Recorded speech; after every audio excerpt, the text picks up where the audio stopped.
Grabe mga ka-dreamers, dahil sobrang nabash nga itong ginawang pundasyon sa ating dream house, kaya naman ngayon sabi ko kay Foreman ay tanggalin na lamang para hindi na ako makabasa ng mga negative comments. Kasi nga nang i-upload ko ang aking video tungkol dito sa pagbubuhos ng ating dream house, napakarami sa inyo ang nagbigay ng puna. May nabasa nga ako na malabnaw raw ang pagkakamix nitong semento. Kesyo tinipid daw sa semento tapos dinamihan ng tubig. Maging ito nga ang aming paniniwala ay hindi rin nakalampas sa mga bashers. Hindi raw kasi maganda yung pagsasabog ng barya. Sabi ko naman sa inyo, kapag kayo ay nanonood, unawain nyo kung ano yung sinasabi. Kasi nga diga, sinabi ko ron sa aking video na may kanya-kanya naman tayong paniniwala at irespeto nyo kung ano yung paniniwala namin. Kaya kung hindi ninyo yung kayang irespeto, hindi ko rin kayo irerespeto. O baka naman sabihin ninyo napakayabang ko na kasi pinapatulan ko ang bashers. Sa akin naman hindi ko sineseryoso yung pagganti sa kanila. Dahil yung totoo, tinitake advantage ko pa nga ito para kumita ng mas malaki. Kasi diga, kung hindi nyo naman binash yung aking content, di wala akong ganitong content ngayon. Ayan nga't pinabalik ko na lamang sa kanila itong nirentahan nga naming mixer. Sapagat sabi ko nga kay Foreman ay hindi na namin idediretso yung pagbubuhos. Bali ito nga palang column footing ang nabash ng todo. Kasi aring araw pinakang dulo ng ating haligi ay hindi man lamang inen. Kumbaga hindi raw binend yung dulo kaya raw hindi matibay. Tapos ito raw pagkakabit ng parilya ay baliktad. Kaya para wala na nga kayong masabi riyan mga ka-dreamers, are pinabaklas ko na sa kanila lahat. Sa totoo laang nauunawaan ko naman ang inyong mga suggestion. Siguro kaya nasasabi nyo lamang iyon dahil may malasakit kayo rito nga sa aking ipinapagawa na dream house. May ilan lamang talaga na wrong choice of words kapag nagbibigay ng komento. Kaya kung seseryosohin yung mababasa na komento ay maaaring makademotivate. Pero bali wala na ho sa akin mga ka-dreamers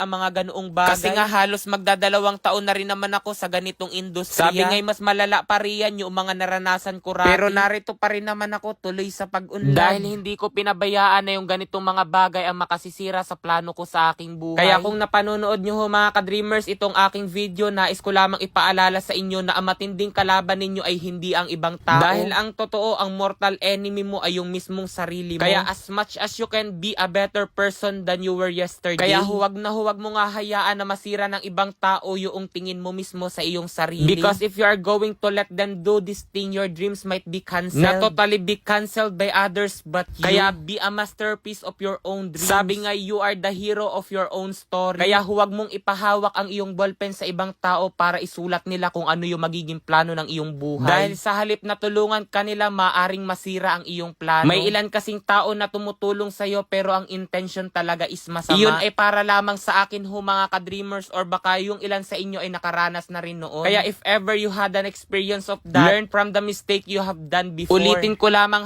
para malinaw, hindi naman lahat ng tao ay ganoon ang intention. Sa madaling salita, may ilan pa rin na tunay ang pagtulong. Pero itong aking video na ito mga ka-dreamers, baka hindi nyo na-gets ay hindi totoo na pinabaklas ko talaga. Kumbaga inedit ko lamang yung video ko last time para may ma-upload ako today. Ganon talaga sa buhay, kailangan madiskarte ka. Kaya kung napanood mo ito pero hindi ka pa ganoong tao na kusimulan mo na, hala, di nila lamang muna, bye-bye. 41,500! Grabe!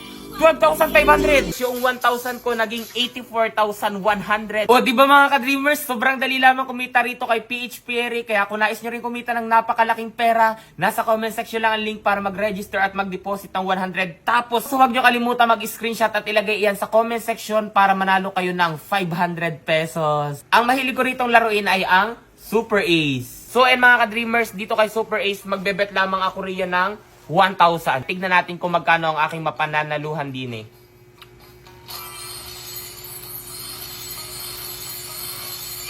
1,000? Uy, scatter agad.